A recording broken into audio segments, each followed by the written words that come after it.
Hola, buenas madrugadas. Aquí estamos ya dispuestos a un nuevo viaje hacia esos mundos del misterio que, según dicen, están ahí fuera.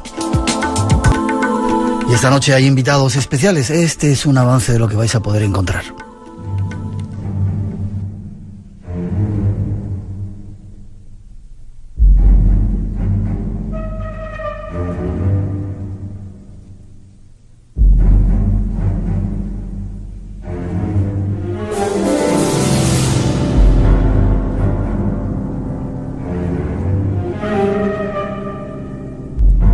Existen unos indígenas, los buirraricas, conocidos también como huicholes, que habitan el oeste central de México en la Sierra Madre Occidental, principalmente en los estados de Jalisco, Nayarit y partes de Durango y Zacatecas.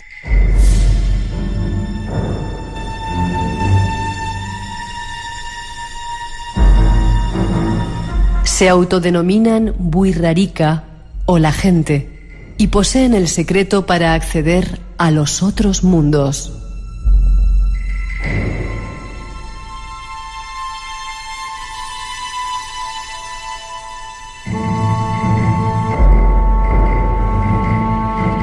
Gracias a su medicina, poseen la capacidad de crear un puente, el de Viricota, para acceder al mundo de los dioses.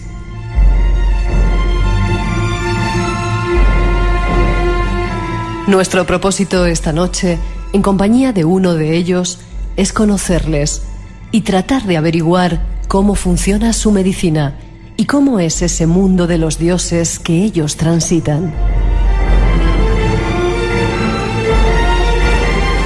Bosnia será nuestro siguiente destino.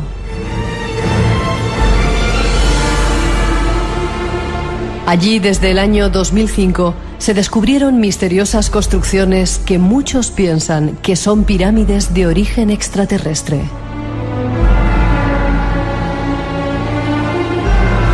Viajaremos hasta el lugar para daros todos los datos de ese enigma en el corazón de Europa.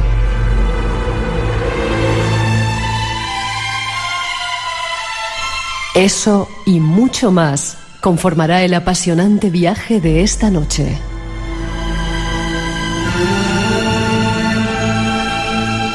Si estáis listos, nos vamos. Un pueblo único nos espera.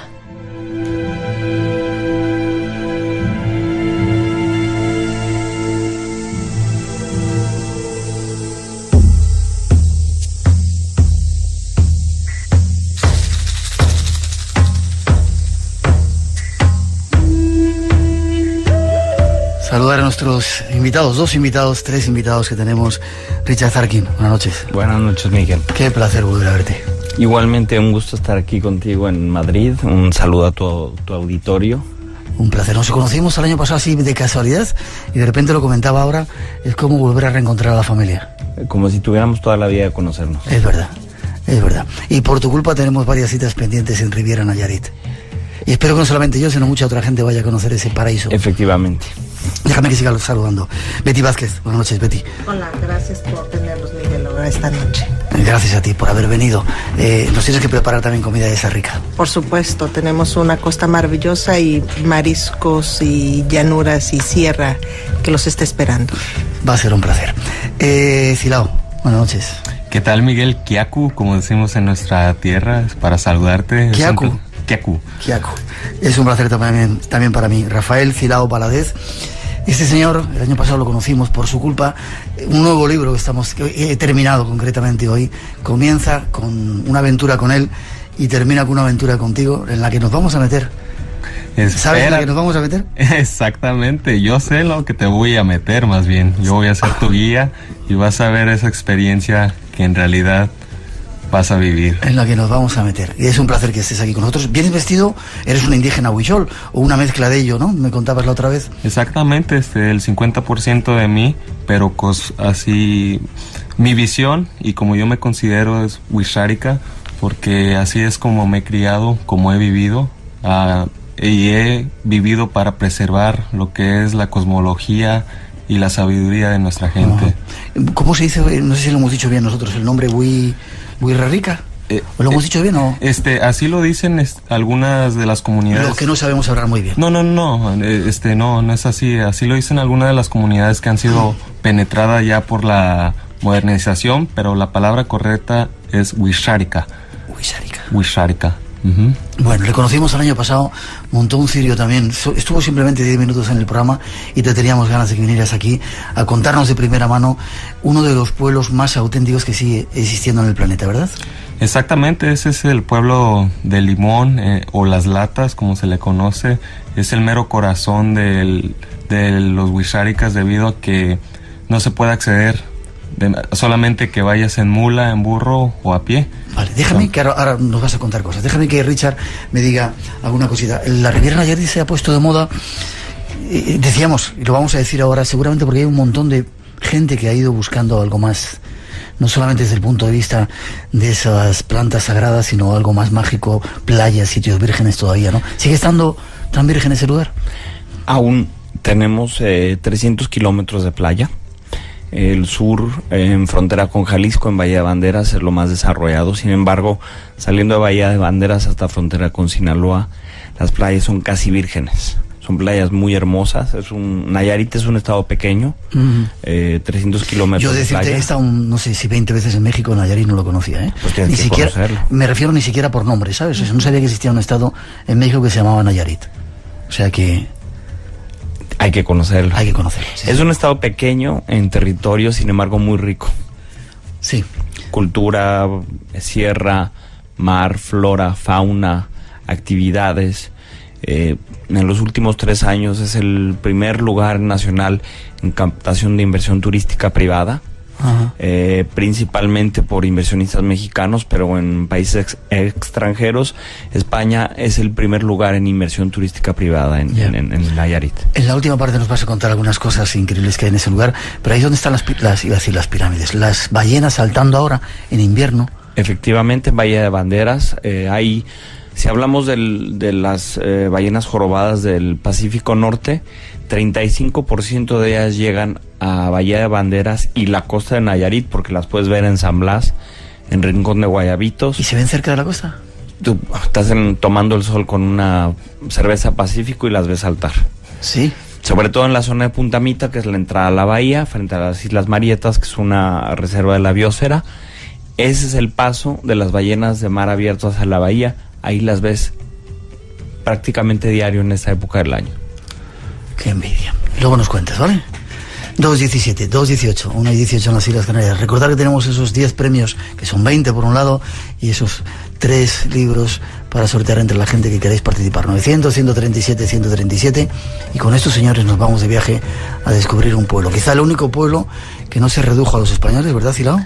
Exactamente, no, más que nada es el pueblo que no ha sido penetrado por la modernización y que no ha sido influenciado, es auténtico. El más auténtico que queda seguramente en este planeta. Deberíais de verle como... Igual hacemos una foto y te hacemos una foto, porque vienes, no te he dicho antes, con el traje auténtico de los huicholes. El pantalón viene siendo auténtico, ya la camisa que traigo viene siendo de tela, pero el corte y lo que viene siendo el diseño es auténtico. ¿No te ha dicho nadie por la calle nada? El conductor que te traía aquí a Radio Nacional, ¿no se ha extrañado de verte así? Pues cada persona te puede tener su opinión. Yo soy quien soy, así me quedaré. Sí, señor. Nos vamos de viaje con estos señores a descubrir cosas, ya veréis, interesantes esta noche, no os lo perdáis.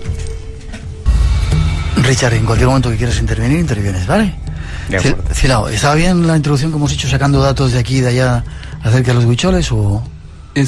Pues ciertos datos que dieron sí son correctos. El único que más o menos le falló viene siendo el de falta de lluvias y se sacrifica un buey. ¿No hacéis eso? ¿No se hace eso? No, sí se hace un sacrificio, pero todo es un proceso. Hay diferentes ceremonias y cada ceremonia tiene su función. Ya, bueno, vamos a ir por partes. ¿Cuál es el origen de los... A mí permíteme que llame huicholes, no huixáricas? Está bien. ¿Cuál es el origen de los huicholes? ¿De dónde salen? El origen, nosotros como huixáricas creemos que el agua fue la fuente de la vida de nosotros que dio a nacer al huichol. Hay muchas investigaciones que se han realizado que dicen que venimos del desierto, otros dicen que venimos de las montañas, pero respecto a nuestra cosmología, nosotros decimos que venimos del mar. ¿Del mar? Ujú. Qué bonito, ¿no? Sí, claro, es lógico, ¿no? ¿Cómo está organizada la vida ahora? ¿Cómo vive la gente? ¿Cómo son los poblados? Los poblados son remotos, como los han mencionado anteriormente. En sierras, ¿no? Es donde está ahora mismo las comunidades. Estamos en el mero corazón de la Sierra Madre Occidental. La mayoría de la población se encuentra, que aún ha preservado sus creencias y la mitología, se encuentra en Jalisco, en Santa Catarina precisamente, o Las Latas. Como que me perdí. ¿Cuál era tu pregunta? Sí, ¿cómo se vive ahora? En la actualidad, lamentablemente la influencia moderna sí ha afectado mucho. Hay comunidades como Tateyquie, que viene siendo San Andrés Coamiata, o las comunidades de Nayarit, que ya han sido influenciadas por el cristianismo o por otras religiones. Luego te cuento cosas que dicen los cristianos acerca de vosotros. Sí, y pues lamentablemente la cultura sí se ha influenciado, inclusive la lengua ya se ha modernizado haciendo uso de términos de español. Pero afortunadamente mi padre viene del mero corazón, donde todo sigue de la misma manera como ha sido por los últimos 6,000 años. Un sitio inaccesible en la sierra, decíamos, ¿no? Exactamente, la única manera de acceder ahí es a base de una mula, un burro, caminando o en helicóptero. Ya. ¿Y la gente sigue viviendo como hace 6,000 años, dices tú? Sí, exactamente. Datos, precisamente cuando estuve en el Mayak Museum, que viene siendo el Museo de Arte y Cultura Indígena en Santa Fe, Nuevo México, una de las personas que conocí ahí hizo un estudio en unas esculturas que encontraron, y los estudios radiocarbónicos, me parece que eran, carbono 14. Exactamente, certificaron que los residuos en formas de jicuri, que es el peyote, estaban hechos de peyote masticado, y eran esculturas que estaban trenzadas, como actualmente lo seguimos haciendo. Y los datos datan desde 5,000 a 8,000 años. Increíble. Es zona de sierra, bastante inhóspita. Bueno, ¿cuántos sois? Hablan de 12,000. Actualmente, de acuerdo a los datos del 2007, sí, en las comunidades huicholes solamente quedamos 8,000. Esparcidos en todo México hay alrededor de 15,000. Y allí en aquella zona solamente 8,000. Exactamente, vienen siendo varias comunidades, pero que se encuentran en lo que viene siendo nuestra hábitat. Para hacernos una idea, comunidades como las de San Cristóbal de las Casas, Cinacatán, Cinacatán, Las Latas, Nuevo Colonia, San Andrés Coamiata, que son comunidades relativamente muy pequeñas. ¿Las casas cómo son? ¿Cómo están construidas? Las casas, como la que construyó mi tía Josefina, que es una mujer en realidad de admirar y que vive muy adentro de nuestra cosmología, están construidas de estiércol, de buey, ¿sí?, y de adobe. Y ella misma construyó su casa sin dejar que nadie la ayudara. ¿Techos de paja? Son techos de paja y vienen siendo de adobe prácticamente. ¿Tenéis electricidad, luz, gas allá arriba? En ciertas comunidades como Nuevo Colonia y San Andrés Coamiata sí hay acceso a la electricidad, pero de donde es originario mi padre, no. Siguen viviendo todavía, como decías, como hace 6,000 años. ¿En qué creéis? ¿Cuál es la creencia central de los huicholes? La creencia, se dice que el arquitecto del universo huichol es Tamatzicauhyumari, que viene siendo el venado azul. Él fue la persona que simplemente nació con las respuestas, pero cuando nacieron los primeros seres en nuestra cultura que salieron del agua, todos estaban en busca del venado, y eran diferentes seres. Empezaron a cazar armadillos, empezaron a cazar ardillas, y al final entre el grupo estaba el objetivo, que era Tamatzicauhyumari, la persona que resultó ser el venado. Una vez que se le caza, era persona, pero una vez que, como quien dice, muere, se convierte en venado y se lo empieza a comer el cuervo, le come los ojos, le come la panza, pero al cuervo le dio mucha lástima, así que le puso unos ojos de venado, que es algo que se encuentra en las playas de Nayarit, y el venado resucitó para crear la cultura huichol y crear el jicuri, dando su corazón como ofrenda para que así nosotros nos pudiéramos conectar con lo que es la cosmología huichol. Ellos sigue vivo en vuestra gente todavía. Exactamente, sigue vivo, afortunadamente. Y yo me estoy encargando, junto a nuestra organización, de mantener y preservar esta cultura viva. Por eso estás aquí. Exactamente. Los cristianos. La gente, misioneros que fueron allí, hablan de que los huicholes podían tener varias mujeres. ¿Podéis tener varias mujeres? Somos polígamos. Polígamos, sí. Polígamos, exactamente. Es una de las cosas que está completamente abierta en nuestra cultura. Cuando nos reflejamos a eso, no lo miramos de una manera morbosa. Es simplemente una manera, como allá las comunidades se viven, hay tierras grandes, somos autónomos, creamos nuestro propio ganado, sembramos nuestro propio maíz, se vive en comunidad, pero sí hay casos donde maracames, que vienen siendo chamanes, tienen alrededor. Yo llegué a conocer una persona que tenía 5 mujeres, y todas sentaditas a un lado, vacilando entre ellas, cosiendo, haciéndole los trajes a su esposo. Viviendo bien. En armonía, exactamente. Si te gusta el misterio y lo desconocido, tienes una cita con nosotros. Espacio en Blanco, en Radio Nacional de España, con Miguel Blanco. 2:29, 1:29 en las Islas Canarias. Esto es Radio Nacional de España. Estamos tratando de conocer un poco a un pueblo, quizá el más auténtico que existe todavía en el planeta. Fiestas que tenéis. Las fiestas principales. ¿Y cómo se celebran? Le he preguntado cuántas mujeres tenía, pero no me lo ha querido decir. A mi teléfono cerrado. Porque luego lo están escuchando allí en nuestro mapa que te digo que tenemos. Hay mucha gente de Puerto Vallarta y de por ahí enganchada. Debe ser Nayarit que están escuchando. Exactamente, en Sayulita, Nayarit, que es donde está la galería donde vendemos la artesanía para así proveer trabajos dignos, donde ellos puedan hacer uso de sus artes tradicionales y vivir bien. Pues ahí nos están escuchando, sí. Fiestas, ¿y en honor a quién y cómo se organizan? Hay muchas importantes. Una de ellas viene siendo la fiesta del tambor, que se realiza una vez que se ha cosechado el maíz. Esta fiesta también consiste en introducir a las nuevas generaciones a la cultura. Es donde los niños que tienen de 0 a 5 años se les considera que son hijos del maíz. En esa etapa todavía, a pesar de que tú los tienes físicamente, no pertenecen a ti, son los hijos del maíz. Tienen que asistir a 5 ceremonias del tambor para así presentarlos ante el maíz y ante la cultura, para que así puedan adquirir un alma y puedan ser tus hijos. Esa ceremonia del tambor se realiza una vez que se cosecha el maíz y se va a cazar el venado en busca del ciervo, y una vez que se caza el ciervo, se hace es como tener la luz verde para acudir a la peregrinación hacia Wirikuta, donde se busca el jicuri, que viene siendo el corazón del venado peyote. El peyote. Una vez que esas peregrinaciones pueden tardar hasta 4 semanas cuando se hacen a pie, o pueden tardar 1 semana cuando se hace uso de transporte. Y una vez que se regresa, se lleva a cabo la ceremonia, donde se introducen a la familia, y más que nada se les agradece a los dioses por la lluvia que hicieron posible el cultivo del maíz. ¿Qué es el maracame? El maracame viene siendo... ¿Tú eres un maracame o vas a hacerlo? Yo he tenido... Don Pablo es mi maestro.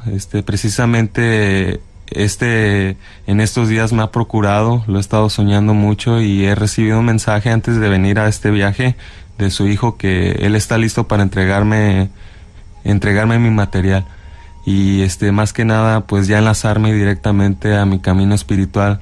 Todavía no soy un maracame. Un maracame en realidad es una persona que tiene mucho respeto, es una persona sabia que tiene la conectividad hacia la naturaleza, no solamente hacia la naturaleza, puede acceder a las diferentes dimensiones, puede acceder hasta la otra vida, y tiene comunicación directa con las deidades. El maracame es una persona que en realidad se sacrifica mucho para adquirir esa sabiduría. No solamente vas a llegar y voy a ser maracame, las experiencias y más que nada los estudios en nuestra cultura es lo que te acredita ser maracame. ¿Tú lo vas a hacer dentro de poco? Yo tengo en planes, actualmente tengo ciertas maneras en las cuales yo guío a personas en viajes espirituales, pero de ser un maracame auténtico todavía yo no puedo decir que lo soy. La gente lo tiene que reconocer. Según tenemos aquí, maracame es el que sabe. Exactamente. Así es como se... Y realmente, bueno, te lo voy a preguntar ahora, 2:33, hay una segunda introducción que nos va a llevar a esa medicina, famosa medicina de los huicholes. Te repito, Richard, que cuando quieras intervenir, intervienes. Quiero que me sigas contando detrás de esa introducción. Pues vamos a ir por partes porque te estoy diciendo que no. ¿Qué es la medicina? La medicina es el peyote, que lo llamas el venado azul. El peyote viene siendo el corazón de Tamatsi Caullumari, quien fue el arquitecto de nuestro universo huichol. El tejuino en realidad está hecho de puro maíz que está vamos a decir como fermentado, sí. Perdón, y una vez que se fermenta se obtiene el tejuino. Y es la bebida que beben los niños incluso hasta de 9 años, a partir de 9 años. Exactamente. Pero el peyote se toma en su forma natural, solamente se le quita. Sí. Se le quita la cáscara y se ingiere. Vale, el peyote es una especie de cactus. Exactamente, es un cactus. Es un cactus que inclusive cuando estás en busca de él, puedes estar parado arriba de él sin siquiera notarlo. ¿Y no lo ves? No, el peyote te escoge. Sí, eso me contaron, una experiencia que nosotros vivimos, fue curioso allí en México. Ahora mismo está haciendo esa búsqueda, decían que entre enero y febrero se sale a hacer el puente de Wirikuta, lo llamas tú, ¿no? Wirikuta, a buscar el peyote. ¿Se sale ahora a buscarlo? A los montes. En realidad todo, no hay fecha, todo se tiene que estar desarrollando conforme el tiempo, la búsqueda del venado. No hay fecha que en realidad te diga es esto, pero a mi conocimiento es después de las lluvias. ¿Han terminado las lluvias ahora ya? ¿O? Sí, en verano termina, vamos a decir como en agosto es cuando ya se termina. La temporada de lluvia biológicamente es de mayo a noviembre. En general termina de llover finales de octubre en la costa del Pacífico, específicamente entre Colima y sur de Sinaloa. Es el término de las lluvias oficialmente en noviembre. Vale, y ahí es cuando van a buscar el peyote, ¿no? Tú lo llamas el venado azul. Sí, viene siendo el corazón del venado azul. Ya. ¿Cómo lo preparas? ¿Simplemente cortarle y metértelo en la boca? Una vez que se va a Wirikuta, las personas que tienen ese rol se llaman Hikuritame, que vienen siendo los peregrinos, van y todo el peyote, hay varios tipos. En sí mi papá me comentaba más temprano que se le conocen como niericas, porque el peyote no solamente hay de un tipo, son como 5 tipos. Hay el peyote amarillo, el peyote morado, el peyote verde, y inclusive el maracame te puede determinar el sexo del peyote, porque hay peyotes que son para mujeres, y hay el de Tatusi o el peyote de Tatehuarí, que viene siendo el del fuego. Sí. Así que todo es un proceso. En realidad no es tan simple como se oye. Una vez que se recolecta, se hace una cuerda, todos se entrelazan, todo el peyote se conecta y se hacen cuerdas de hasta 50 o 100 metros que se llevan hasta la comunidad. Y una vez que llegan los Hikuritame, muchos vienen tapados. Cuando es su primer año, se les tapan los ojos hasta llegar al lugar, al templo o a la comunidad, y una vez que llegan, pues ya se empieza a preparar el hikuri. Por lo regular se les quita lo que viene siendo la membrana, y el puro centro, que es donde contiene la mezcalina, es lo que se ingiere. Sería como un gajo de mandarina, para que nuestros oyentes tengan un poco una idea. Algo así. También otra de las maneras como lo hacen ya es extrayendo la pura mezcalina. Ya. Espera, ¿te lo metes en la boca? Exacto. ¿Y lo hace todo el pueblo en ese momento o se hace con una cosa, con una función? Se hace en los rituales ya en la ceremonia. Y inclusive madres que tienen a sus hijos como bebés, introducen a sus bebés porque ellas comen el peyote, y a base de darle la leche, sí. Darle la leche, exactamente, que ya contiene la medicina, pues los niños ya están entrando al mundo místico de los huicholes. ¿Lo llamáis medicina? Sí, lamentablemente en el mundo moderno en el que vivimos, siempre nos han juzgado. lo toman como una droga. Una droga en realidad viene siendo algo que está creado por el hombre para crear cierta adicción. Cuando tú tienes algo que te está brindando la tierra para expandir tu mente, para hacerte ver que en realidad la religión, el dinero y la política son simplemente una ilusión, eso es en realidad ver la realidad, porque nosotros nacimos sin eso. Todo eso ha sido creado por el hombre, es una ilusión en la cual vivimos. Y lo que te hace el peyote es simplemente conectarte con la tierra, ver que esas cortinas que tenemos en nuestros ojos se abran y veas la realidad, sientas con la conexión hacia la tierra, y no solamente hacia la tierra, sino hacia el universo. Te abre las puertas hacia el universo. Unas personas que ya están experimentadas pueden acceder a diferentes dimensiones donde ellos aprenden cómo comunicarse con la tierra, cómo comunicarse con la lluvia y más que nada cómo poder curar espiritualmente y físicamente. Y a través de todas estas vivencias es como ellos plasman su arte. El arte en la chaquira, el arte en el estambre, de este ritual místico que ellos tienen. Exactamente, en esas ceremonias que nosotros llevamos a cabo, el maracame cuenta historias que se han pasado de generación en generación por más de 2.500 años, o teóricamente por más de 6.000 años después de ese estudio que se hizo. Y en realidad muchos artistas sí usan el peyote y se inspiran de ese mismo, pero muchas de las historias que se plasman en el arte en sí vienen oralmente del mismo maracame. Son historias. Nosotros escribimos a base de simbología, colores, en vez de usar palabras. Usamos un lenguaje universal que no solamente puedes entender tú o yo, pero obviamente es como una escritura. Son códigos.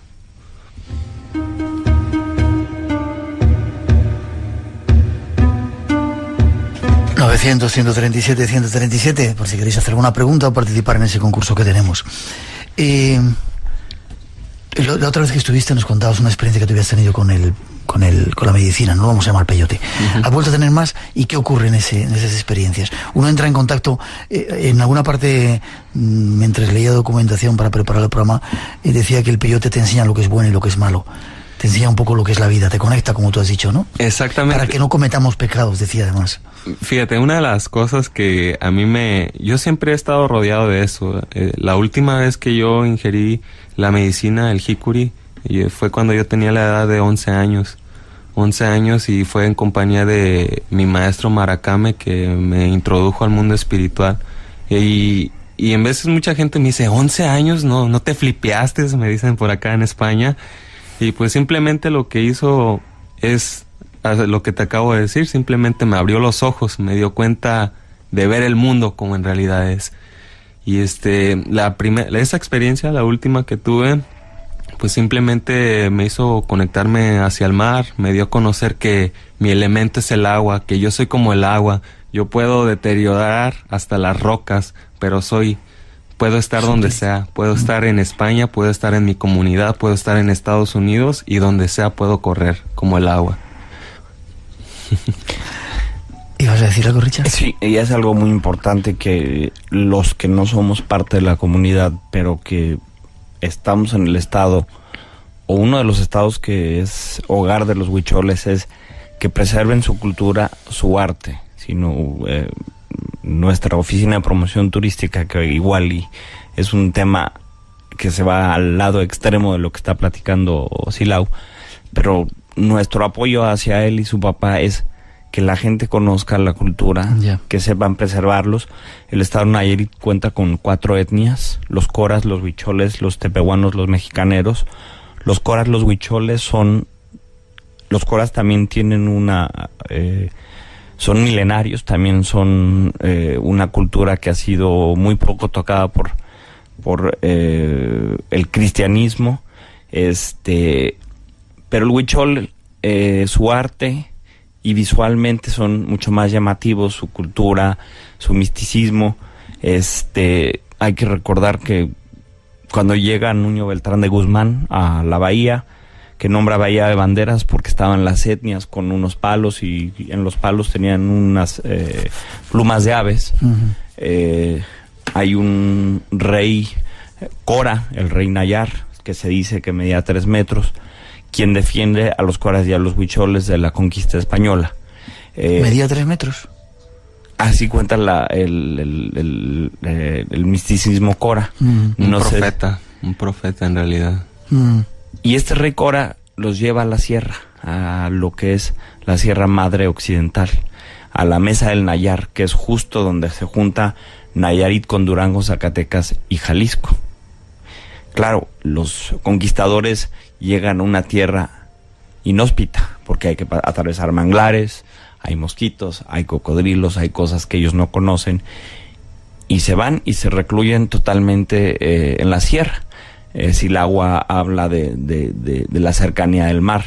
En el puerto de San Blas, un puerto construido en 1768 por la colonia española, se encuentra una roca que es la Tatey Jaramara, que es uno de sus lugares de peregrinación. La Tatey Jaramara es la madre mar. Digo, para ellos es muy importante también el agua. Fueron una cultura que vivió junto al mar hasta que llega la conquista española.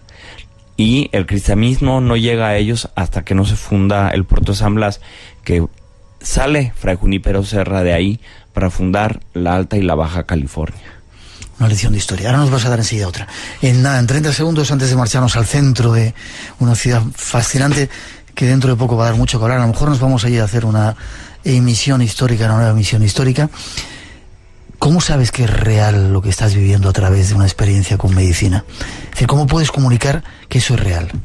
¿O estás flipado con la mescalina que te has metido para el cuerpo, colega? Exactamente. Cada quien puede tener su opinión, pero yo lo miro muy real porque es lógico.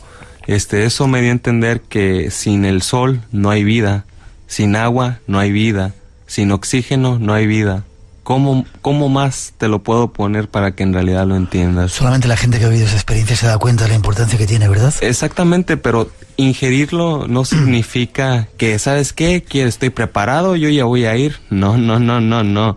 Tienes que ir a una preparación, y esas personas que lo toman de la manera equivocada terminan locos.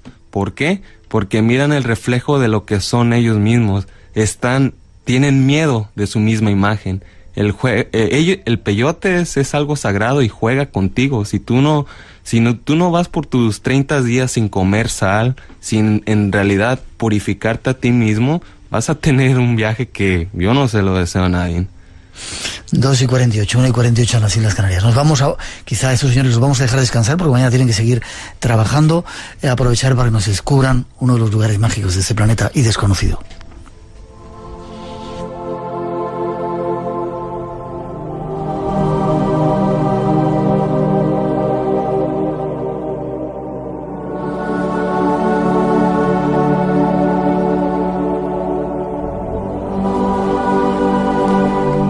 Dicen que en este paraíso, conocido como la Riviera Nayarit, se encuentra el origen de una de las civilizaciones más portentosas de la historia de la humanidad.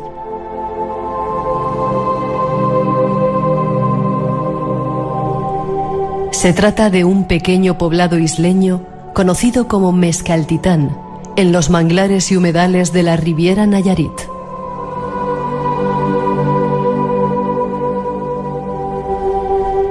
Allí, según la leyenda, se sitúa el lugar de nacimiento de México y quizás la ubicación de la legendaria y antigua Aztlán.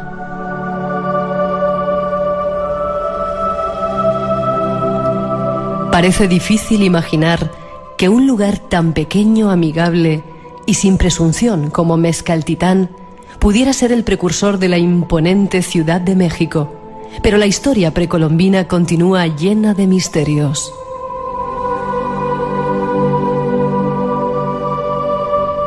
En el siglo XI, los augurios y las profecías, según se informa, convencieron a los mexicas a viajar al sur, en donde siglos después construyeron Tenochtitlán, o la Ciudad de México, sobre una isla en un lago.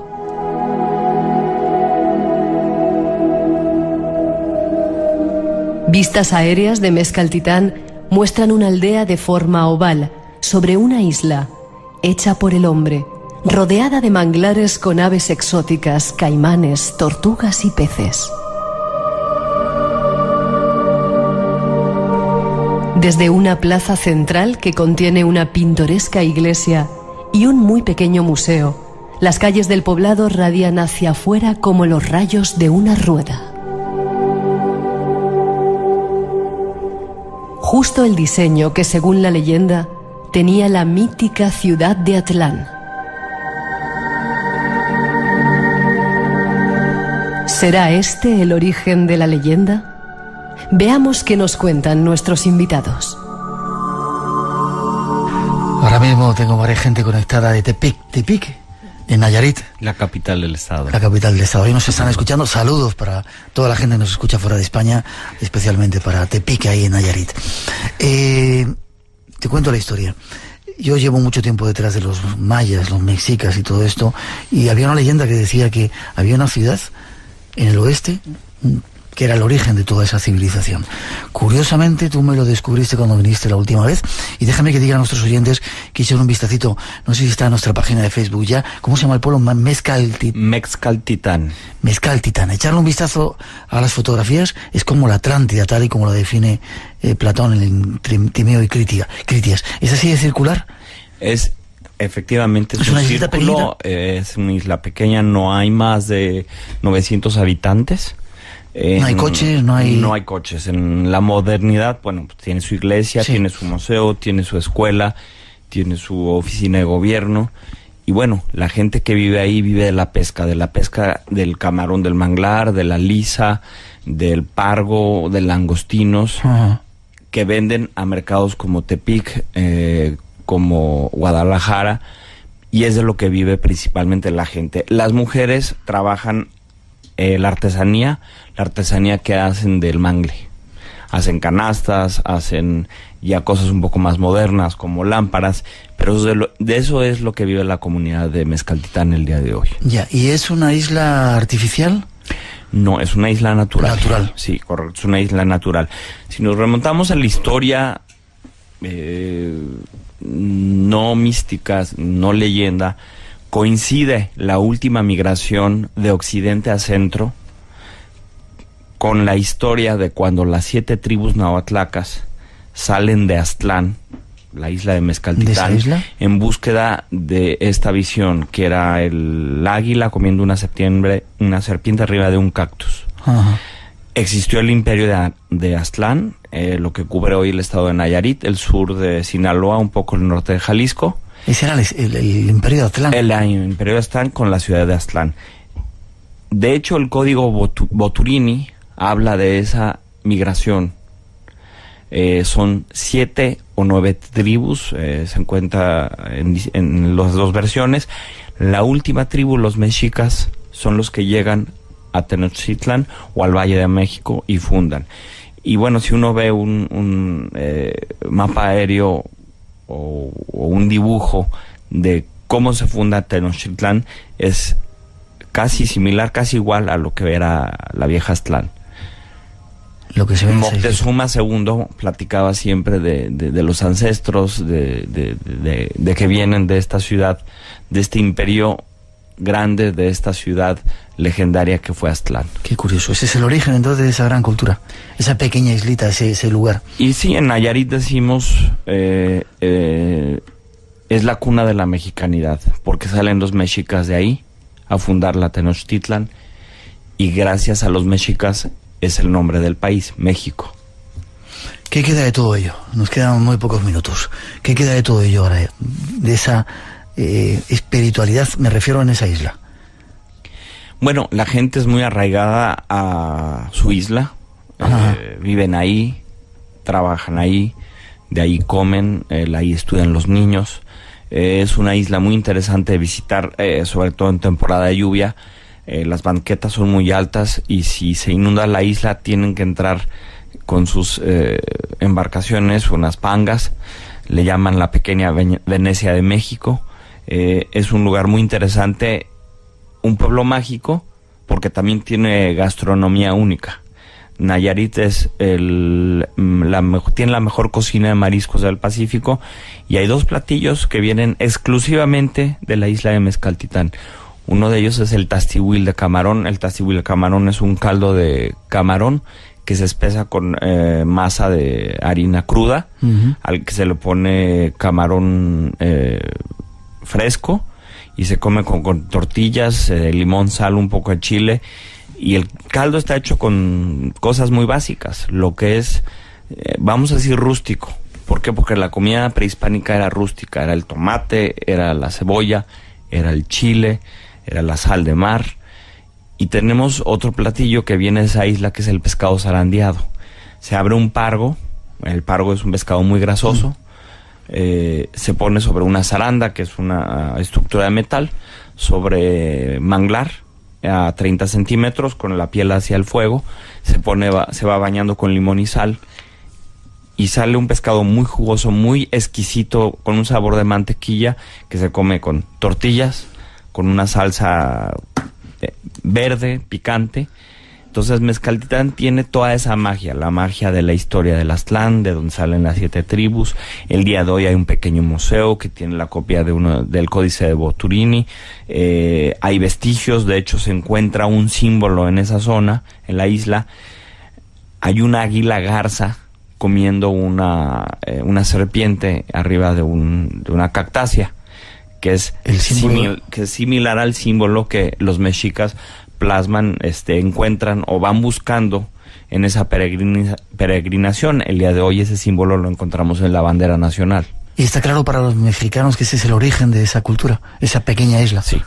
Echarle un vistacito. Vuelvo a repetir cómo se llama, Mezcaltitán. Echarle un vistazo en fotografías para que veáis cómo es absolutamente sorprendente. Silao, a punto casi de despedirte. Él tiene hambre, por eso estaba hablando de comida. Hay gente de nuestro equipo que dice que también quería comer. Debe ser que tienes hambre ahora, Richard. ¿Realmente es la realidad esta la que estábamos viviendo o hay otras realidades? Esta es la realidad de la sociedad. Lamentablemente las cosas, la naturaleza se está manifestando ante nosotros, está causando que nosotros mismos nos matemos unos a otros. Yo me considero que en estos instantes, yo considero que la humanidad viene siendo una peste, porque lo único que estamos haciendo es destruir a nuestra madre. Y la realidad que te hace ver el peyote simplemente es lógica, es muy lógica, porque ni siquiera los dioses que ellos te ponen son dioses que tú puedes ver, que tú puedes sentir, que tú puedes oler. Y lamentablemente en las religiones no es la misma experiencia. Te pintan dioses de ciertas maneras, pero si en realidad hubiera una energía como la que ellos describen, no hubiera guerras, no hubiera poder, no hubiera control, y el peyote te hace olvidarte de todas esas cosas. Claro que tenemos que hacer una pausa y os despido en un momentito, ¿vale? Quiero que me hables de tu arte y quiero que nos des una dirección para que conozcamos ese paraíso de Nayarit.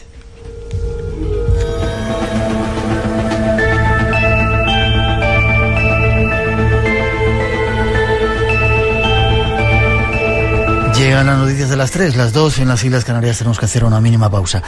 Después de las noticias, estos señores nos van a dar unos cuantos datos más y nos vamos a Bosnia, a unas pirámides, y Fran Contreras seguramente nos hablará de fantasmas y otra serie de historias. Tenemos un concurso en marcha, me han dicho que repita en qué consiste. Tenemos 10 entradas para ver un espectáculo de Jorge Astiaro, nuestro compañero, se llama Alucina, en Valencia. 10 entradas dobles para la gente de Valencia, o si queréis ir allí mañana por la tarde a partir de las 8, es el espectáculo, creo. Y luego tenemos 3 libros. La forma de participar: 900-137-137 nuestro teléfono, espacio en blanco @rtv.es nuestro email. No os vayáis, que enseguida regresamos, tenemos mucho que contaros todavía. Esto es Radio Nacional, el espacio en blanco. 3 y 5, 2 y 5 en las Islas Canarias. Ya estamos de vuelta a la segunda hora de este primer espacio en blanco. Mañana la segunda edición a partir de las 2, la 1 en las Islas Canarias, con algunos misterios del Islam. Anda el mundo islámico por ahí revolucionado. Queremos daros algunas claves que seguramente van a ser vitales. Solamente aquí las podréis escuchar. Eso y mucho más en la segunda edición en Radio Nacional. 900-137-137, 10 entradas dobles tenemos para ver un espectáculo mañana de Jorge Astiaro en Valencia, y 3 libros. 900-137-137 nuestro teléfono. Y casi a punto de despedir a estos primeros invitados. Richard, ¿te imaginas hacer ahora te estoy metiendo la cuña, hacer un programa desde Mezcaltitán, un lugar que yo no sé por qué he soñado hay algo muy importante que hacer ahí. Porque hay que ir a conocer Riviera Nayarit, que es un poco vuestro objetivo de estar aquí. ¿Es ese paraíso todavía? Es un paraíso, definitivamente. Es un destino muy diverso. Los 300 kilómetros de costa con más de 24 pueblos, puntos turísticos, cada uno con su identidad, desde lugares modernos de lujo o la zona más exclusiva de México, que es Punta Mita, pasando por pueblos de surf como Sayulita, justo donde Silao tiene una galería de arte huichol, pasando por Rincón de Guayabitos, que es más un lugar de tradición mexicana, San Blas, un puerto histórico, Mezcaltitán es parte de la Riviera Nayarit. Nayarit es un estado pequeño, pero muy rico, porque tiene el mar Pacífico, tiene la Sierra Madre Occidental, es rico en flora y fauna, 2 puntos de entrada importantes, el Aeropuerto Internacional de Puerto Vallarta del Sur, porque Jalisco es el vecino sur de Nayarit, justo con Puerto Vallarta, un aeropuerto bien conectado, y el Aeropuerto Internacional de Tepic, inclusive la carretera llegando del centro de México hacia Guadalajara y Tepic es de fácil acceso. Una gastronomía muy rica, hotelería de alto nivel, cultura. La gente que va a Riviera Nayarit pues puede estar en la playa, pero un día quizá quiera ir a la sierra a ver un pueblo colonial como lo es Jala, quizá ir a ver una laguna, a Santa María del Oro, ver las pirámides, el sitio arqueológico de los Toriles. En México hay pocas pirámides circulares, una de ellas está en los Toriles, efectivamente. Curiosamente es un sitio arqueológico poco descubierto, ya para cuando las tribus nahuatlacas pasan por ahí, ya había sido, pues como pasó en el México prehispánico, cuando llegan los mexicas y es un imperio grande. Ya los mayas, ya los olmecas, ya los mixtecos, ya los mayas, ya eran solo vestigios de esas grandes culturas. Es lo mismo con la zona de los Toriles. Hay más que ofrecer que sol y playa. El paraíso todavía existe. Efectivamente. Ahora damos una página web. Silao, ¿cómo ves el mundo ahora? Hay mucha gente que dice que gracias a ciertas comunidades como los Hopi, como los huicholes, como los dogones en Mali, sois los que habéis guardado la antigua tradición y que ahora es necesario que vosotros habléis para que todo eso salga, algo que nosotros hemos olvidado. ¿Cómo lo ves? El mundo, cada vez que yo me voy en mis experiencias espirituales, siempre escucho a nuestra madre llorar. Siempre se lamenta. ¿A la madre tierra? Exactamente. Cuando hablas de experiencias espirituales, ¿a qué te refieres? Cuando yo voy, tengo unos sitios precisamente en la Riviera Nayarit, en lugares donde yo doy tours, pero lugares donde yo me cargo de energía creativa, artística y espiritual, y simplemente medito en esos lugares y empiezo a canalizar colores sin hacer uso de nada. Y cuando ya me meto en esa meditación, simplemente empiezo a escuchar los lamentos de la tierra. Los lamentos de la tierra diciendo que pues se lamenta. Mira, yo en realidad miro el mundo muy mal. Lo miro muy mal porque pues simplemente muchas de las cosas pues ya se tratan a base de guerra, se trata a base de poder y el dinero, y en esos lugares como Altavista, que es el lugar donde yo doy tours personalizados y donde hay un sitio arqueológico que data desde hace 10,000 años antes de Cristo, donde hay códigos de nuestros ancestros. En ese lugar puedo viajar inclusive con mis antepasados y escuchar respuestas y ver por qué se lamenta la tierra, porque ya el humano ha perdido esa conectividad hacia lo que nos creó, hacia lo que nos ha dado esta sabiduría. Y el gran error del humano es pensar que somos inteligentes, porque solamente queda en un pensamiento. Si fuéramos inteligentes, el mundo no estuviera como está ahorita. Y quizá los huicholes tenéis todavía una lección que darnos. Tenemos algo que aprender de vosotros. Exactamente, y así como nosotros lingüísticamente somos relacionados a los Hopis, a los Shoshones, y somos descendientes de los aztecas también. Ya. déjame que ponga una música, os despido, y la invitación a que mañana vayan a veros a Fitur, pues estáis en Fitur y vean no hemos hablado de ello, pero te emplazo por otro momento, ese arte tuyo, esa forma de plasmar muchas de las veces visiones que tenéis, ¿no? Y explicaciones de lo que es el mundo, ¿no? Lo que hace tu padre y haces tú. Exactamente, el arte que yo creo simplemente viene de mi meditación. Yo nunca planeo mis obras, simplemente se manifiestan hacia mí. Mi padre me dice que esas imágenes vienen por el estudio que me ha dado don Pablo, y nunca me había puesto a pensar, pero en realidad es cierto, porque yo nací creativo, pero no con tanta creatividad.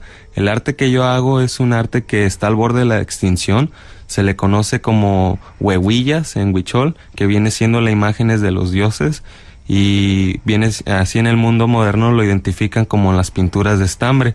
Se hace uso de una base de madera. En esa base de madera aplicamos cera de abeja con resina de pino, la cual cocinamos yo y mi padre, y en eso se hace uso de hilo y se va adheriendo el hilo al material haciendo uso de la uña del dedo pulgar.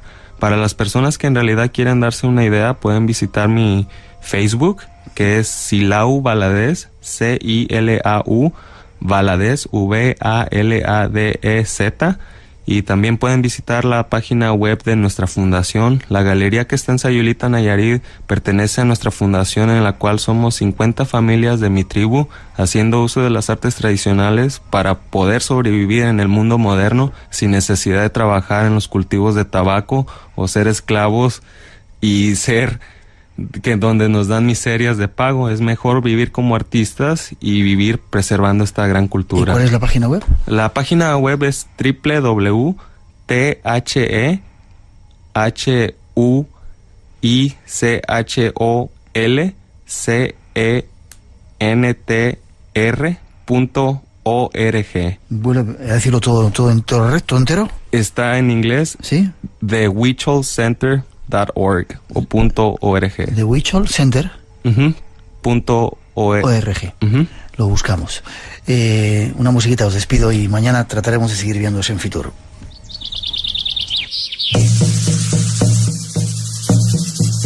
Esta música no sé si es muy Huichol. Richard, página web para que la gente eche un vistazo a ese paraíso que existe. www.rivieranayarit.com.mx en español, y tenemos página en Facebook en español y en inglés también, Riviera Nayarit. Echarle un vistacito. Gracias por haber venido al programa, gracias por el reencuentro, ha sido como volver a encontrar a la familia, y seguiremos hablando de Riviera Nayarit, hay cosas que hacer por ahí. Muchas gracias, Miguel, por la invitación. Betty, muchas gracias por haber venido a vernos. Un placer, Miguel. Yo espero que verte en ese sitio para que me des de comer. Ya sabes que no puedo comer ciertas cosas, pero será un placer. Al contrario, será un honor tenerte por allá. Cilao, gracias. Espero volver a verte. Tenemos pendiente eso, y por tu culpa, y comienzas y casi terminas ese nuevo libro que está a punto de salir. Ya verás qué aventura. Esa aventura la vamos a vivir, y vas a ver que no fue un error incluirme en ese libro. Perdón. Nada ocurre por casualidad. Un placer, os deseo lo mejor. Si queréis verlos mañana en Fitur, ¿en qué pabellón estáis? 4D16, pasillo central de las Américas. Es el último, sobre el lado derecho, frente a la cafetería. Ahí veis Riviera Nayarit, ya veréis qué personajes, veréis a Cilao. ¿Quieres decir algo? Ahí yo estaré dando una demostración de cómo se hace el arte. Ese arte. Y ahí estamos también vendiendo nuestro arte que beneficia a las 50 familias. Lamentablemente este año me fue muy mal aquí porque nos robaron. ¿Sí? Sí, y pues en realidad me gustaría regresar a mi tierra y poder brindar algo de apoyo para mi gente. Ojalá, ya verás mañana. En Fitur lo podéis buscar. Gracias, ha sido un placer, os deseo lo mejor. Nos vemos pronto. Muchas gracias, Miguel. Gracias, Miguel. Espacio en Blanco. Todos los viernes y sábados de 2 a 4 de la madrugada. Dirigido por Miguel Blanco. Entra en el mundo del misterio.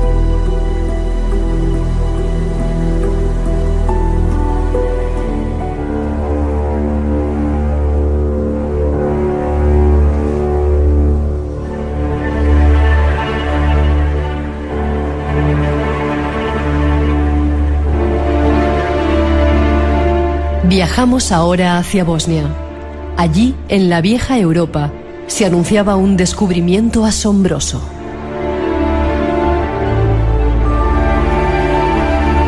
El caso de las pirámides en Bosnia Comenzó a finales de 2005 con un artículo de prensa refiriéndose a la presencia de una pirámide en la colina Visocica. 4 años más tarde, ya no solo había una pirámide, se hablaba de 5.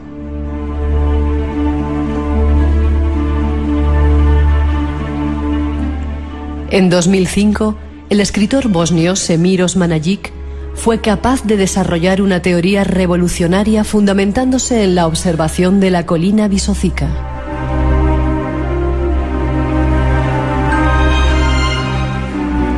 El montículo, que mide 213 metros de altura, si es observado desde la distancia parece una pirámide. Según él, la civilización de los ilirios había construido las pirámides unos 12.000 años antes de nuestra era.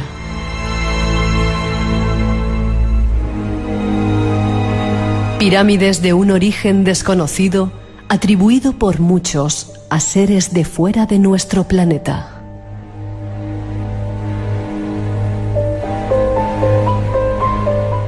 Nuestro próximo invitado ha estado allí, ha participado en las excavaciones y tiene mucho que contarnos sobre estas misteriosas pirámides de Bosnia.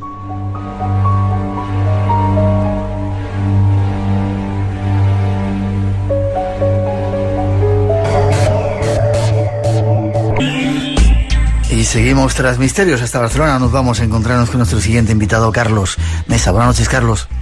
Hola, buenas noches. ¿Cómo estás? Bien. Tranquilito, bien. Me alegro. Periodista, dice que es alguien que estudió periodismo, cuya carrera no ha servido de mucho. Sobre todo eres un viajero. Hace tiempo que te dedicas a esto de dar vueltas por el mundo buscando misterios, ¿verdad, Carlos? Pues empecé a los 20 y pocos años, coincidiendo con mi entrada en Grupo Z, si se puede decir, y a partir de ahí comencé a viajar.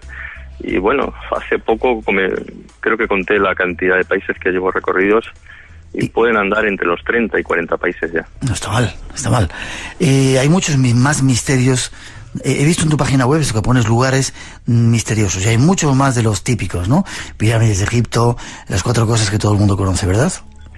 En eso estoy, porque creo que en esto del misterio parece como que nos ciñamos siempre a lo mismo, ¿no? Y pienso que hay muchos misterios en el mundo todavía por desvelar, y que bueno, que ya va siendo hora de que de vez en cuando salgan investigadores por ahí, que los hay, que van en busca de lugares nuevos, ¿no? Por descubrir, y yo también estoy en ello. De hecho, este año me largo a los Montes Urales. Te iba a preguntar, que me contaste que ibas a Rusia. ¿Qué hay allí? Pues estoy buscando 2 cosas. Arcaín, ¿Qué es que eso? es una especie de fortaleza del Paleolítico, y además que tiene una montaña a la que no se quieren acercar los lugareños. Le llaman la Montaña Negra. No sé cómo se dice exactamente en ruso, tiene un nombre así como muy, muy complicado. Estoy estudiando ruso en estos pocos meses que me quedan para poder al menos entenderme algo. Y no se quieren acercar a esa montaña que está justo al lado de Arcaín, porque bueno, allí hay como, vuelven siempre quemados. O sea, cada vez que se adentran en esa montaña, todos ellos llegan luego a sus aldeas totalmente quemados y calcinados, y que allí además por las noches aparecen, casi todas las noches están apareciendo objetos luminosos, y además los árboles están retorcidos, calcinados, en fin, es un lugar un tanto extraño. ¿Qué puede haber allí? Todavía no lo sé. Y luego después me voy también a las cuevas de Capoa, que es otro de esos lugares un tanto extraños por las pinturas rupestres que ahí encuentran, y una especie de máscaras de dioses muy parecidos a los que encontré en Bosnia, las máscaras de Musa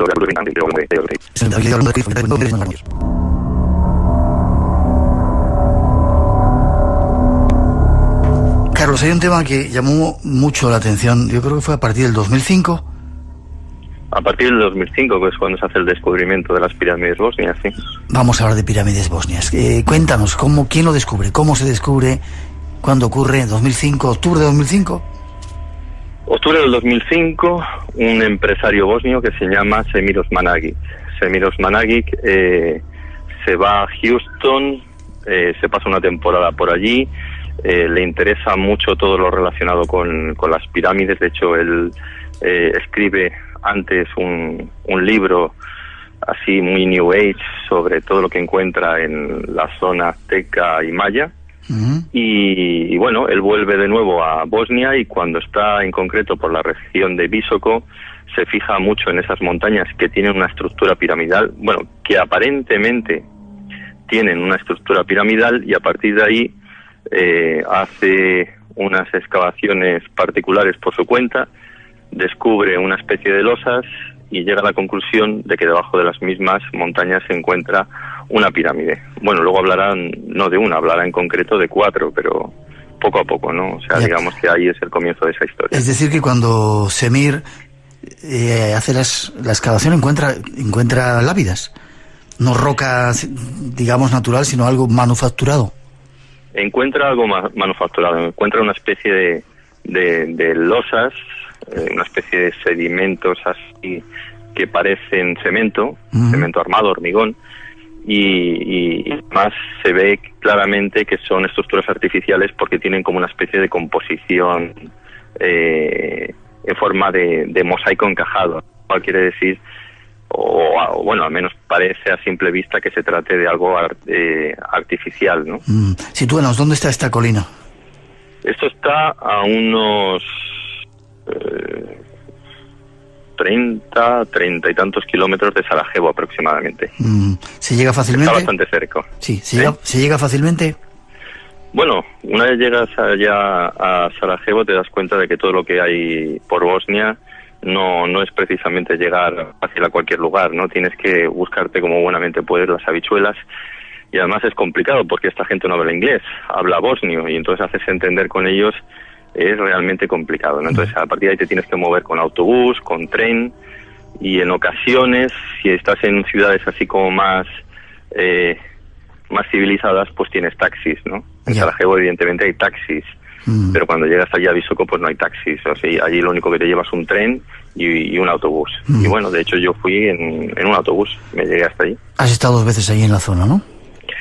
Estuve allí y después me fui a la Bosnia quizá más profunda, me fui a la Bosnia central, quería ver también Savidovici, donde están estas esferas, porque yo soy un perseguidor de esferas de piedra, ya he visto cuantas también por ahí por todo el mundo, y quería ver estas esferas que se encuentran en Savidovici. Había visto las de Moeraki en Nueva Zelanda, había visto también las del Dikis en Costa Rica, y bueno, y estas eran pues otras de las que quería llegar a ver, y también me acerqué a Savidovici y estuve allí un día. Vale, ahora nos lo cuentas también lo de las esferas. Dime una cosita, ¿se nota todavía esos restos de la guerra o la gente ya lo ha olvidado? Esa guerra tremenda que vivimos aquí en el corazón de Europa. Se nota porque inclusive la misma Sarajevo, la zona antigua, todavía los edificios tienen orificios de bala, y cuando te vas a los pueblos pues sigues viendo por allí que hay edificios que están totalmente destrozados por las bombas. Inclusive cuando subimos a la llamada Pirámide del Sol, ya te anduvieras con cuidado porque todavía permanecían en el suelo minas y habían zonas en las que no podías pasar. Y cuando ya llegué a Savidovici también me encontré con el mismo dilema. El guía que me acompañaba, que contraté por allí y que me hizo meterme en un bosque, me dio una vara de madera y me dijo: ves dando palazos en el suelo porque en cualquier momento te salta una mina. Y entonces pues íbamos dando palos por el suelo y bueno, afortunadamente no saltó ninguna mina, pero siguen estando allí todavía, y esos restos de guerra todavía se aprecian.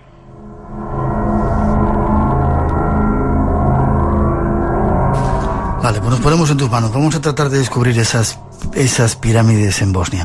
Has contado un poco la historia. Este coleguita Semir Osmanagic se dedica a hacer excavaciones. ¿Qué va ocurriendo? ¿Qué se va descubriendo? Pues en principio descubre esta pirámide, o lo que él llama la Pirámide del Sol, y a partir de ahí 3 más. Una que le llama la Pirámide de la Luna, la Pirámide del Sol y otra más, ahora no recuerdo, el Templo del Amor, creo que le llama.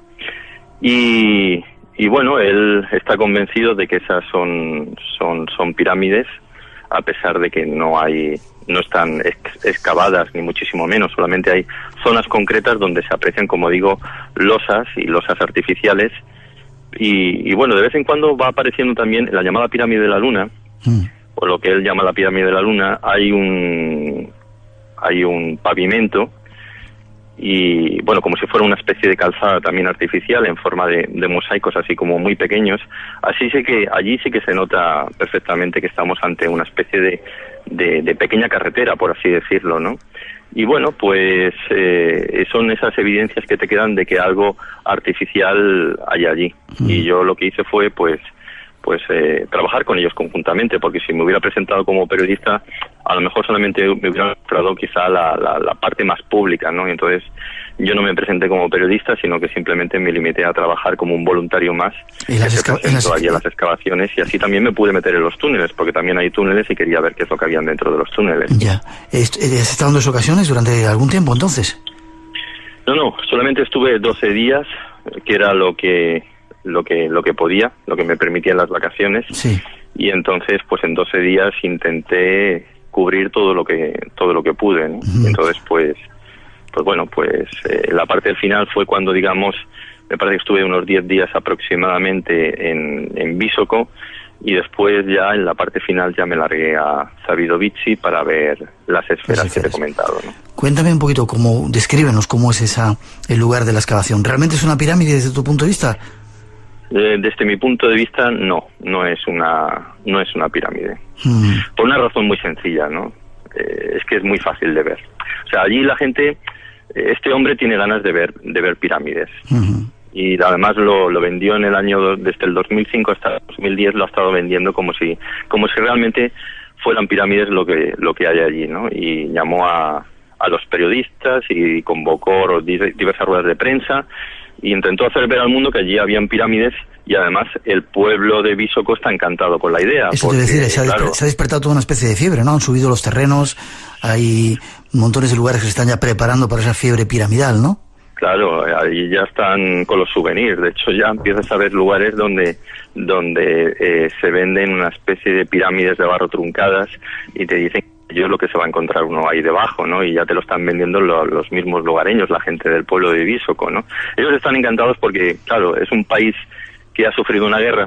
En concreto, esto es una zona musulmana y muy pobre además, y entonces pues para ellos sería pues tener el cielo abierto, ¿no? El que realmente apareciera el turismo, o un tipo de turismo que le guste la arqueología o le guste los misterios. Pero es que, bajo mi punto de vista, y no solamente el mío, porque luego estuve hablando con diversos arqueólogos, hablé con arqueólogos de Nueva York, hablé con arqueólogos de Bulgaria que también estaban por allí, hablé con unos geólogos de la Universidad de Malasia, y entonces estuvimos por las noches, pues nos juntábamos allí en el hostal, por decirlo de alguna manera, y entonces allí hablábamos largo y tendido sobre lo que habíamos hecho a lo largo de todo el día, ¿no? Y entonces llegamos a una misma conclusión. Hay un tipo de construcción artificial, pero no es una pirámide, por una sencilla razón, porque si realmente fuera una pirámide o pirámides, sería uniforme. Me explico. Si yo me pongo a excavar en un sitio y después me voy a otro cuadrado de los que están marcados en el suelo, que es como este tipo de metodología que se utiliza para la arqueología, y me voy, por así decirlo, 100 metros más allá a la derecha o 100 metros más allá a la izquierda, se supone que si vuelvo a acabar en la misma línea recta, me voy a volver otra vez a encontrar las losas de esa pirámide, por así decirlo, ¿no? El caso es que volvíamos a excavar a derecha, a izquierda, arriba, abajo, y excavábamos bastante profundo, y allí no aparecía nada. ¿Eso qué quiere decir? Que lo que estábamos encontrando no es uniforme. Entonces llegamos a la conclusión, bueno, más bien yo no, sino estos arqueólogos y geólogos llegaron a la conclusión de que lo que estaba sucediendo era que las diversas glaciaciones o las condiciones meteorológicas habían hecho que lo que estábamos encontrando posiblemente fuera algo que había caído desde la cima de la montaña, y que con el paso del tiempo vamos encontrando esos fragmentos repartidos por esta montaña. Entonces, lo que hay allí sí es una construcción artificial, eso es evidente, pero no una pirámide como nos está haciendo ver Semiramis Managi, sino los restos de algo prehistórico que probablemente estuviera en la cima de estas montañas, ¿no? Ya. Déjame que dé algunos datos de lo que dice Semiramis Managi, ¿lo llamas? Sí, Semiramis Managi. Semiramis Managi. Él dice que son pirámides no terrestres, sino extraterrestres, de una antigüedad de 1000 años solamente. Bueno, él está hablando, él en su libro y en sus publicaciones habla de 12.000 años. Y entonces... En algún sitio he leído yo solamente 1.000 años.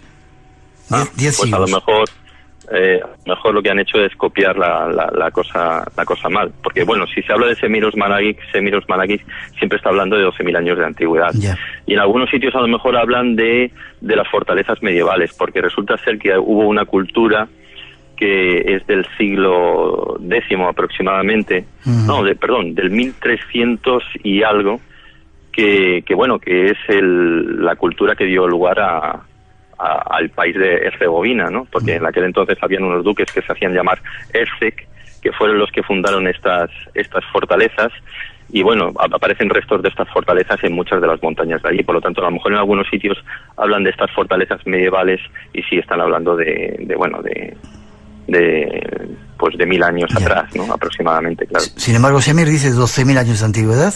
Sí, él se arriesga, dice 12.000 años de antigüedad y se queda tan ancho. Ya. Y entonces no ha habido dataciones de carbono 14 ni ha habido nada que atestigue que realmente esa es la edad que pudieran tener estas construcciones artificiales o como se le llama, ¿no? ¿Y fueron terrestres o extraterrestres? Él dice que de extraterrestres. Él habla habla de extraterrestres, habla de que 3 de ellas están formando una especie de triángulo equilátero, de que una de ellas está apuntando hacia la constelación de Orión, pero vamos, o sea, luego empiezas a mirar sobre el terreno, la triangularidad de la que hablan no existe y el hecho de que realmente esté mirando de alguna manera hacia Orión, pues es algo así como también bastante arriesgado, porque luego la verdad no es cierta tampoco, ¿no? ¿Y por qué cuenta estas cosas este coleguita, Semir? Pues porque supongo que tiene mucha imaginación y porque tiene ganas, todos nosotros tenemos ganas de hacer algún descubrimiento importante para la humanidad, ¿no? Entonces este hombre pues se arriesga y es capaz de afirmar algo así sin tapujos y bueno, y claro, luego se le echa a la comunidad arqueológica internacional, se le echa encima pues diciendo pues que no está utilizando ni mucho menos la metodología adecuada para unas excavaciones de ese tipo, utilizando voluntariado y luego pues que no se puede afirmar de esa manera que lo que hay allí es extraterrestre o tiene 12.000 años de antigüedad, no, ni tan siquiera se han hecho dataciones de la forma ortodoxa y convencional, ¿no?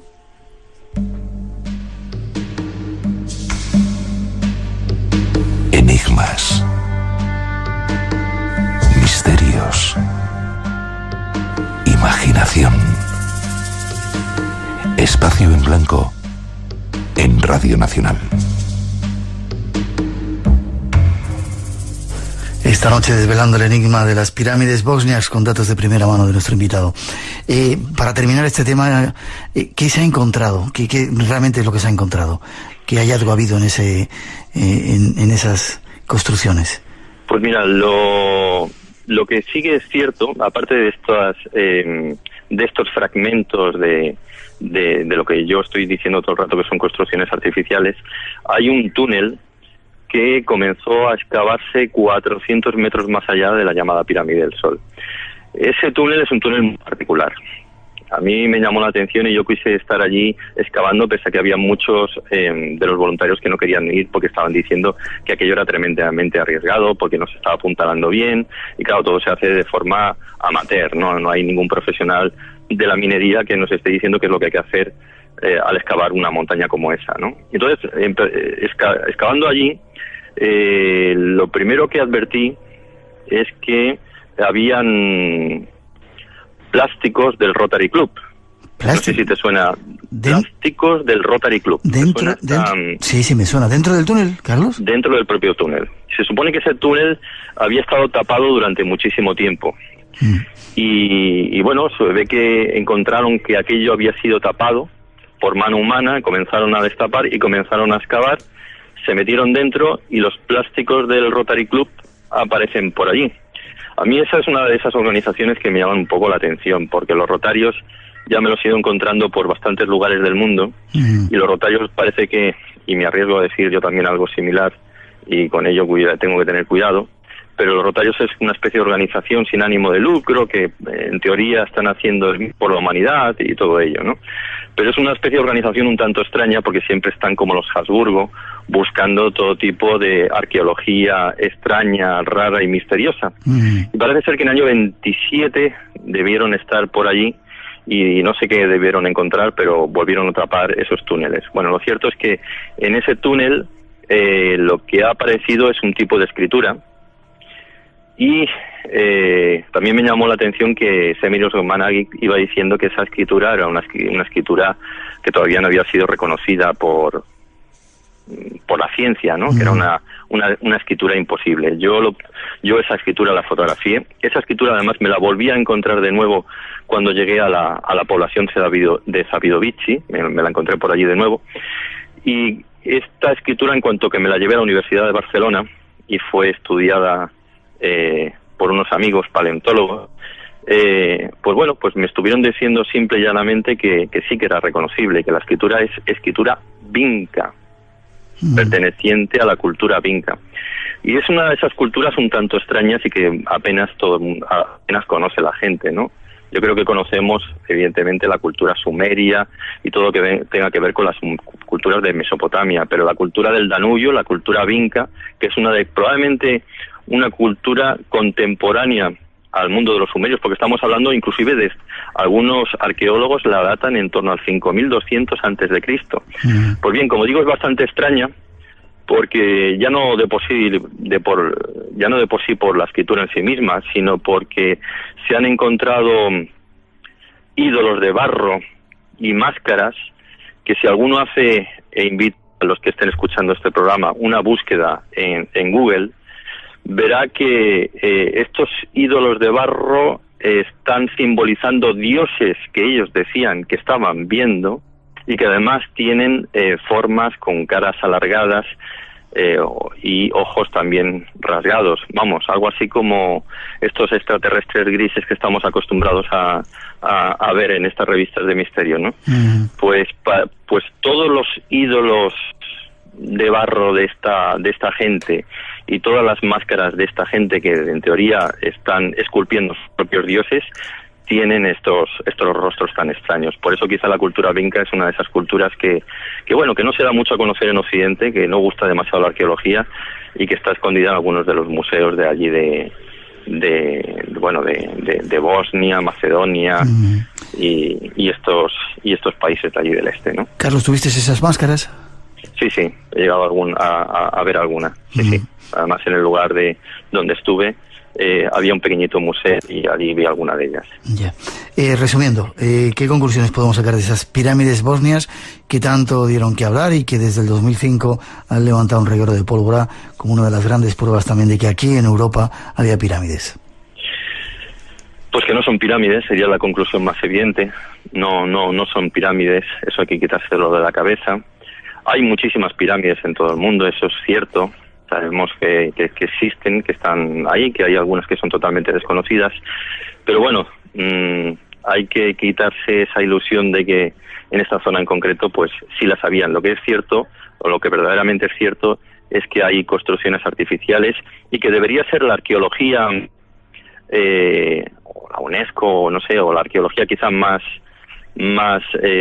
oficial, por así decirlo, la que echara un vistazo a ese lugar e hiciera unas excavaciones con la ayuda del gobierno bosnio, ¿no?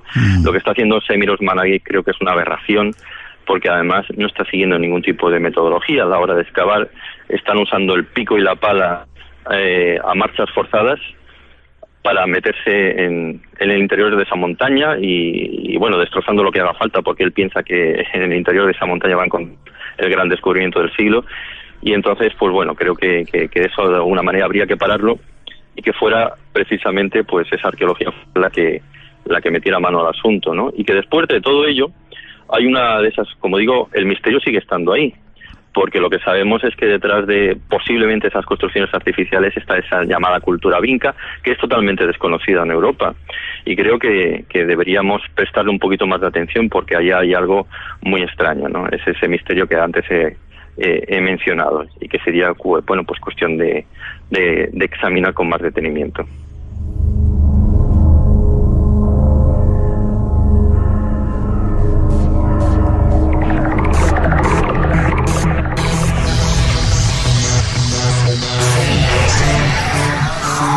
nos termina el tiempo. Vamos a tener que dejarlo de las esferas para esas esferas que son tu pasión y también la mía para otro momento, ¿te parece?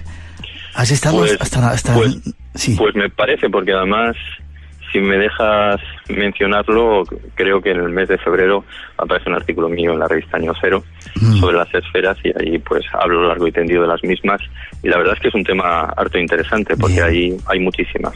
¿Has estado en Nueva Zelanda y todo viéndolas? Sí, en la playa de los Muerakis. Increíble. Entonces, por allí he estado, y bueno, alguna que otra conozco. Bueno, atentos, si queréis daros una vueltita con este personaje y conocerle. ¿Te dedicas también a dar vueltas por Barcelona misteriosa? Sí, hago 2 rutas por Barcelona, una que se llama la Barcelona esotérica o misteriosa, y otra la Barcelona de los dragones y gárgolas, y las hago los fines de semana, una los sábados y otra los domingos, y si alguno quiere echar un vistazo para saber de qué van estas rutas, pues también está mi página web. Espera, que ponemos un poquito de musiquita para que tomes nota y damos esa página web, ¿vale? De acuerdo.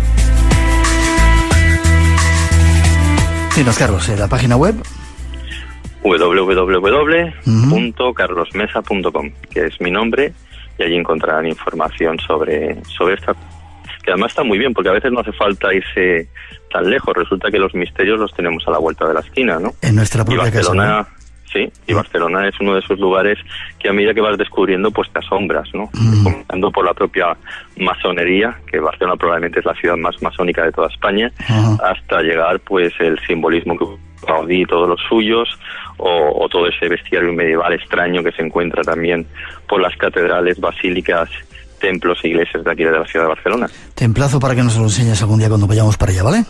Cuando queráis. Carlos, un placer, muchas gracias, y también, sobre todo, para esas esferas de piedra dentro de poco. Te deseo lo mejor y nos vemos dentro de poquito dando una vuelta por esa Barcelona, descubriendo de tu mano esa Barcelona misteriosa. Pues gracias por dejarme hablar, y un abrazo para ti y para todos los que nos escuchan. Fuerte abrazo también para ti. Nos vemos pronto, Carlos. Hasta luego. Te invitamos a entrar en un mundo único. Espacio en Blanco. Mucho más de lo que puedas imaginar. En Radio Nacional de España, con Miguel Blanco.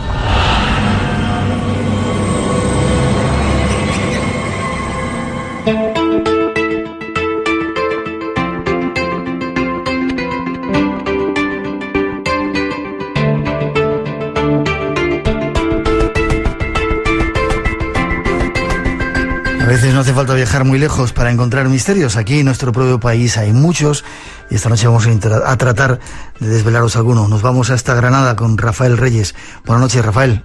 Buenas noches, Miguel. ¿Cómo estás? Pues bastante bien, pues aquí esperando para contarte, pues bueno, las casas y los lugares misteriosos de Granada. Cómo me gusta. ¿Eres investigador? ¿Desde cuándo llevas dedicado a esto, Rafael? Llevo investigando los lugares así encantados y las casas encantadas, los lugares misteriosos de España desde el año 2005. Y entonces la verdad que cada vez cuanto más investigaba, pues más me he dado cuenta de la veracidad de los hechos, ¿no? Y por ahí me picó el gusanillo. Ya, no te muevas mucho, que de repente se te va la cobertura y se nos va misteriosamente la comunicación. Dime una cosita, os dedicáis a hacer rutas por Granada. Granada, bueno, es una de las ciudades, yo creo, con más encanto del mundo, con esa Alhambra, con el Albaicín. ¿Se llama así el barrio gitano? Sí, efectivamente, bueno, el Albaicín es el barrio donde se encuentra clavado el mirador de San Nicolás, donde justo que está enfrente del Alhambra, y bueno, es uno de los barrios primigenios de Granada. Y efectivamente se llama así. ¿Y el Sacromonte? El Sacromonte, el barrio de las cuevas, y donde existe el monasterio y la abadía del Sacromonte con los libros plumbios. Es otro lugar también muy misterioso. Vale, pues llévanos tú de ruta, no sé por dónde. Enséñanos un poco esa Granada diferente que no se ve en las guías ortodoxas, sino que hay que buscarlo un poco más por debajo. Sí, bueno, pues la primera ruta, esta ruta del misterio, comienza visitando un edificio que saltó a la luz por una serie de fenómenos paranormales que sucedieron en Granada, que es la Diputación de la calle Mesones. Un edificio que estuvo cerrado una década, en plena calle céntrica de Granada, y tuvieron tal fuerza de los fenómenos paranormales que se cerró el edificio y se le atribuyó al supuesto espíritu de un cura que habitaba en ese lugar. Esa es la primera ruta, la primera visita que realizamos. Un edificio, Rafael, donde ha habido muchos fenómenos poltergeist, ¿no? Muchas manifestaciones del más allá. Sí, efectivamente. Bueno, los cajones se arrancaban, salían los papeles volando, hubo incluso una agresión a un investigador, donde el supuesto fantasma pues le mordió la mano, creo que fue a Juan Burgos, y comenzamos la ruta visitando ese edificio y contando la leyenda. Ya. Luego, en el segundo lugar que visitamos es el Conservatorio de Música Victoria Eugenia. Esto también es un lugar donde hay fenómenos paranormales, desde supuestos espectros que se aparecen en la biblioteca, hasta un piano que toca solo, y se le atribuye, estos fenómenos paranormales se le atribuyen a un antiguo profesor de música que tuvo que abandonar el conservatorio porque no tenía la titulación, y supuestamente le atribuyen los fenómenos a este personaje. ¿Habéis escuchado a alguien, hay testigos que den noticias de ese piano tocando solo? Sí, son muchos los profesores que aseguran haber escuchado el piano, cómo suena solo, y bueno, son bastantes, son más de 4 o 5 los profesores que aseguran haber sido testigos de fenómenos paranormales. ¿Sigue funcionando como conservatorio todavía? Sí, efectivamente. Se siguen impartiendo clases y de hecho por eso se sabe que tienen lugar los fenómenos paranormales, porque los profesores e incluso los alumnos son testigos de ello. Curioso lugar, el conservatorio. ¿Más lugares que nos queráis llevar? El tercer lugar encantado que visitamos es el Hospital San Juan de Dios, un hospital fundado en el siglo XVI en honor a San Juan de Dios, y aquí se aparece el fantasma de Frasquito, un criado morisco que se escondió en un pozo escapando de la Inquisición y falleció en su lugar. Este es uno de los fantasmas que se aparecen, y también una dama de blanco que aparece en la tercera planta, porque de hecho las enfermeras son las que atestiguan que se aparece este fantasma por esa dependencia. Bueno, también otro hecho que nos pasó en la ruta, pues hay una antigua biblioteca de los jesuitas dentro de este hospital San Juan de Dios, y haciendo una investigación con la gente de la ruta, porque también grabamos psicofonía, pues al final, al salir de la biblioteca, se escuchó como unos vasos, unos cristales que se rompían. Y pues bueno, cuál fue la sorpresa cuando el vigilante, yo y todo el mundo estábamos buscando el cristal o lo que se rompió y no encontramos nada. Entonces fue un hecho paranormal vivido en directo por nosotros y que pues da fe del misterio del lugar. ¿Sigue siendo todavía un hospital? ¿Desde el siglo XVI sigue siendo un hospital, Rafael? Ahora en la actualidad me refiero. Sí, el Hospital San Juan de Dios fue un hospital de leprosos en la antigüedad, y fue el primer hospital donde se separó a los enfermos. Se los separó por las enfermedades. Los enfermos respiratorios a un lado y los de otras diversas patologías a otros, para no contagiarse. Y en la actualidad sigue siendo un hospital. De hecho, los enfermos terminales los suelen tener en las habitaciones de la tercera planta, pues para ver si se recuperan. Ya. Curioso, más lugares que nos lleves a visitar de esa Granada mágica y misteriosa. Bueno, el cuarto lugar que vemos es el Museo Arqueológico, donde viene recogido un libro de la historia de las casas encantadas de Fernando Portugués, de Rafael Casal, donde en la sala árabe son muchos los visitantes que sufren mareos y que incluso ven una mujer de blanco. Yo precisamente en ese Museo Arqueológico he grabado psicofonía, y incluso ha habido funcionarios que han trabajado en el museo y me han asegurado, después de enseñarles yo las psicofonías, que ellos han sido testigos de un fantasma que se le apareció a las 7 de la mañana en las escaleras del Museo Arqueológico. Y ese es el cuarto destino, que es bastante misterioso. De hecho, fue también un convento de monjas, y en su rehabilitación se encontraron muchos objetos, y también está la leyenda, que no sé si la conoce, debajo del balcón, que dice "Esperándola del cielo". Porque esa fue la casa del secretario de los Reyes Católicos, Hernando de Zafra, que tenía una hija muy bella, doña Elvira. Doña Elvira tuvo un romance con un noble granadino, a escondidas de su padre.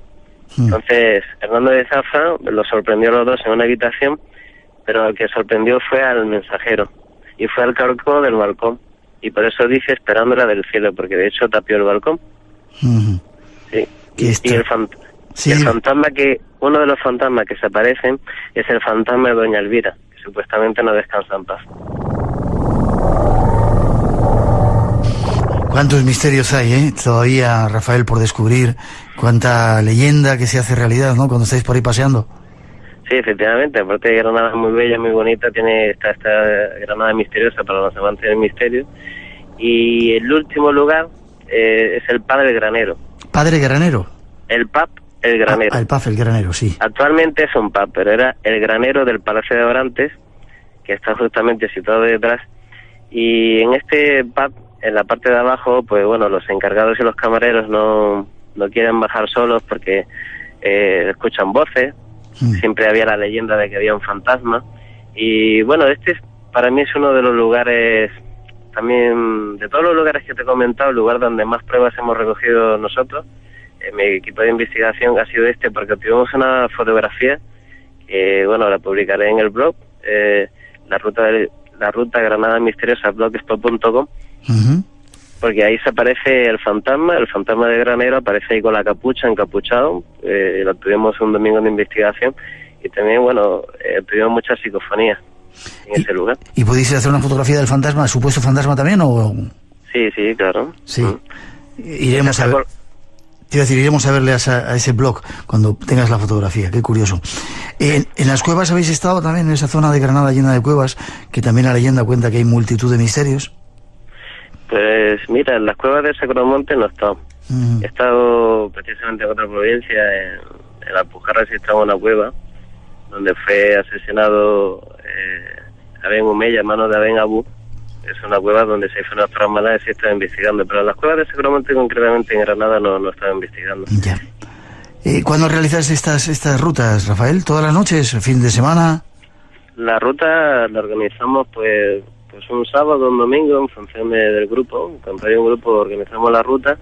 Siempre comienzan a las 6 de la tarde, porque más o menos a las 7 de la tarde en Granada, pues esta fecha se hace de noche. Sí. Sí, y duran aproximadamente 2 horas. Ya. Bueno, ahora vamos a dar una dirección por si hay alguien que se quiera apuntar a esas rutas. Yo, de hecho, se he apuntado. Cuando vayamos para allá, que vamos a empezar ya a viajar por algunos lugares de España, quiero que nos lleve, Rafael. Vale, será un placer. Y para mí también. ¿El lugar que más te ha llamado la atención, aparte de este pub, El Granero, de lo que has investigado, Rafael? Pues en Granada capital. Sí. Pues otro lugar también, la Alhambra, por ejemplo. En la Alhambra, bueno, en el Parador de San Francisco hay ciertas habitaciones que tienen fama de estar encantadas, porque de hecho cuando los inquilinos son japoneses, pues suelen decir que por favor al recepcionista que le cambie la habitación, pues ellos sienten que hay algo. De hecho es un centro de fenómenos paranormales. Y en concreto la cuesta de los chinos, que va por detrás de la Alhambra. En este lugar los vigilantes de seguridad vieron unas figuras blanquecinas ascendiendo suavemente por la cuesta. Igual fue la sorpresa cuando, a seguir viendo estas figuras, se desvanecieron en el espacio, ¿no? Y justo en ese lugar, que es bastante bonito, aunque un sitio muy silencioso, muy cargado de misterio por la noche, pues nosotros estuvimos investigando y grabamos una psicofonía que, ante la pregunta ¿dónde estás?, respondía aquí.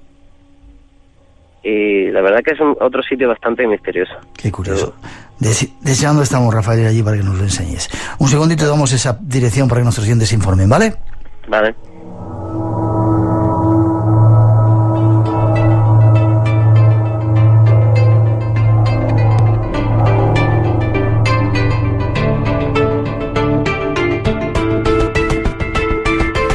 Granada Misteriosa y la invitación que os hacemos por si queréis daros una vuelta para conocerla de la mano de Rafael. ¿Dónde hay más información, Rafael? Pues en el blog rutagranadamisteriosa.blogspot.com. Para repetirlo, Rutas Granada Misteriosa. Blogspot.com. Perfecto. Bueno, te quería comentar una cosilla antes de terminar, si quieres. Sí. Pues mira, yo por ejemplo, esta ruta del misterio la hago porque el misterio es algo que se tiene que vivir en persona. Porque no es lo mismo leerlo que te lo cuenten, en un ¿verdad? libro que vivirlo. Entonces yo lo hago porque, aparte de que me gusta, pues también quiero compartir mis conocimientos con la gente, y aparte también relacionarme con la gente a que le gusta el misterio y compartir vivencias. Y por eso que yo estoy escribiendo un libro de misterio, pero que no es lo mismo, que a mí me gusta más experimentar vivencias. Perfecto, pues ahí está eso, además la invitación de Rafael Reyes para compartir esos lugares. Gracias, un abrazo, te veo prontito por ahí por Andalucía, ¿vale? Vale, pues encantado, será un placer pues enseñarte estas casas encantadas de Granada y espero que te guste y que le haya gustado a los oyentes. Y para mí también será un placer, seguro que sí. Nos vemos prontito, Rafael.